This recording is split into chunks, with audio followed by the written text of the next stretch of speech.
ভাই সেরকম একটা ভিডিওটা দেখা ভালো লাগলে একটা শেয়ার করে দিয়েন। বোমা বোমা বোমা, জি মা।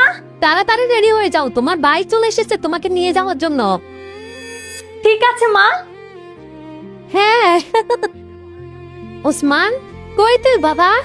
শোন, বোমা 1 সপ্তাহের জন্য তার বাবার বাড়িতে যাচ্ছে।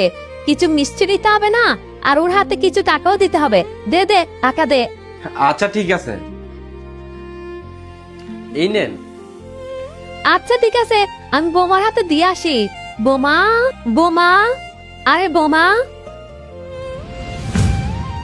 আরে বোমা, তুমি তো তোমার বাবার বাড়িতে যাচ্ছ, খাবার কি জন্য বানাতে গেলে? মা, কিছু সবজি আর রুটি বানিয়ে ফ্রিজে রেখে দিচ্ছি, তাহলে সকাল সকাল খেতে সুবিধা হবে। আরে বোমা, তুমি এগুলো বাদ দাও, এখনো আমার হাতে অনেক শক্তি আছে, খাবার আমি নিজে বানিয়ে নিতে পারবো। মা, আমি তো ভাবতেছি সুন্দর খাবারটাও তৈরি করে রাখবো। দূরো, তুমি এগুলো বাদ দাও। এ নাও কিছু টাকা, এগুলো দিয়ে তুমি মিষ্টি কিনে নিও, আর যে কয় টাকা বাঁচবে এগুলো তোমার ভাইয়ের ছেলে মেয়েদেরকে দিও। নাও নাও। আর কিছু লাগবে তোর? না মা, আর কিছু লাগবে না, এটাতেই হয়ে যাবে। আরে মা, এটা তোর নিজেরই বাড়ি, তোর যদি কিছু লাগে তুই আমাকে বল, আপন মনে করে সব নিয়ে দিব। মা, এখন তো গরম পড়তেছে, 2-3টা সুতির জামা হলে অনেক সুবিধা হইতো। মানহা। জি মা। মা শোন, নিচে তোর পরেন জাতের কাপড় দোকান থেকে 4-5টা সুতির জামা কাপড় নিয়ে আয় তোর ভাবির জন্য। ঠিক আছে মা। ও হ্যাঁ ভাবি, আপনি আসেন, তাহলে আপনি নিজে পছন্দ করে কিনতে পারবেন। না বোন, তুমি পছন্দ করে নিয়ে আসো, আমার আবার ব্যাগ গুছাতে হবে। দাদা রেডি হ। ঠিক আছে ভাবি।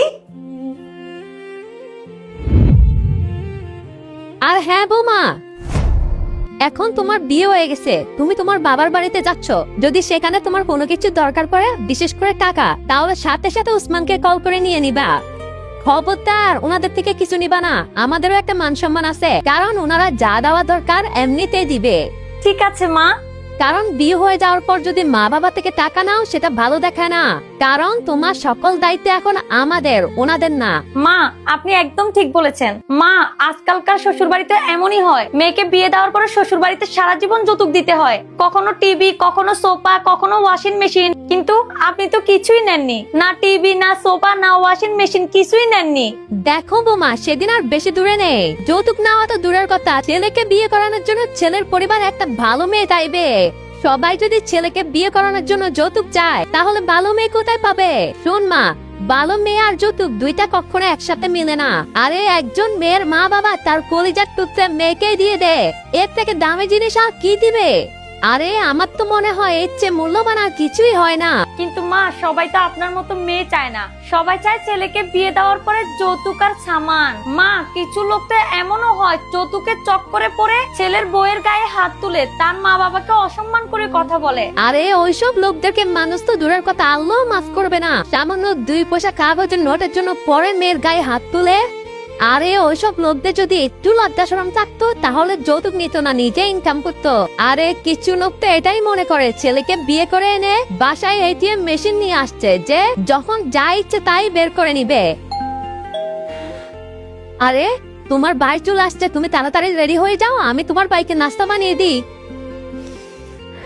ঠিক আছে মা। সত্যি বলতে শ্বশুর বাড়ি শাশুড়ি ছাড়া অসম্পূর্ণ, কারণ শাশুড়ি হলো মায়ের আরেকটা রূপ।